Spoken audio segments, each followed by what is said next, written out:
When you've assumed the state of the wish fulfilled, you may encounter things in the outer 3D world where you are confronted with a question or a situation that just reaffirms your existing limitations. A common question I get asked often is, should I have to lie in such situations? Or what should I do? Well, my answer is, you could always tell the truth and revise later. You don't have to lie. Let's say you're sick with common cold. When someone asks you if you're sick, would you lie? No, but you also know health is your natural state. And this sickness is temporary. That's why you get healthy again in no time. Similarly, if you take wealth as an example, yes, you don't have the money in 3D at the moment, but you've to realize that it's a temporary state you are in, just like the common cold. When you know and realize wealth is your natural state in your mind, then that is what you get eventually. Remember, even the wealthy go through tough times of not having enough money at the moment. Sometimes they lose it all. But since wealth is their natural state, they gain it back in no time. You've probably heard such stories. An example,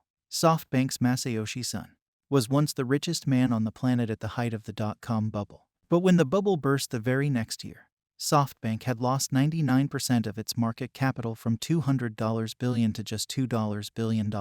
He had lost $70 billion in net worth. Imagine.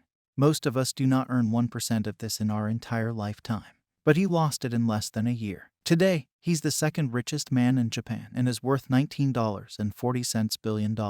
How did he do it? Here's what he said in a gathering he addressed in New Delhi, India. When I lost 99% of what I made, I could feel the joy of work again. I actually became happy after losing 99%.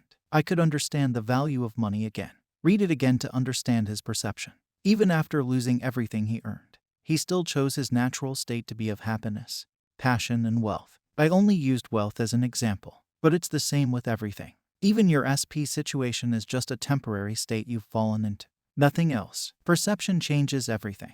So, realize and know the truth that you've the power to choose what your natural state is. Make your natural state of mind the best that can be in every area of life to live a complete and fulfilling life. Remember, a situation can be seen as an obstacle or an opportunity depending on your perception. Each time you perceive limitations of the outer world, take that as an opportunity that shows you where your awareness is currently placed on, and shift it. Poverty makes you realize the value of money. Sickness makes you realize the value of health. So, your temporary states that you've fallen into are only making you realize the value of your desired states. So, they are still a boon, a blessing in disguise. Acknowledge and embrace them. Persist in what you want, no matter what. Subscribe if you like this video.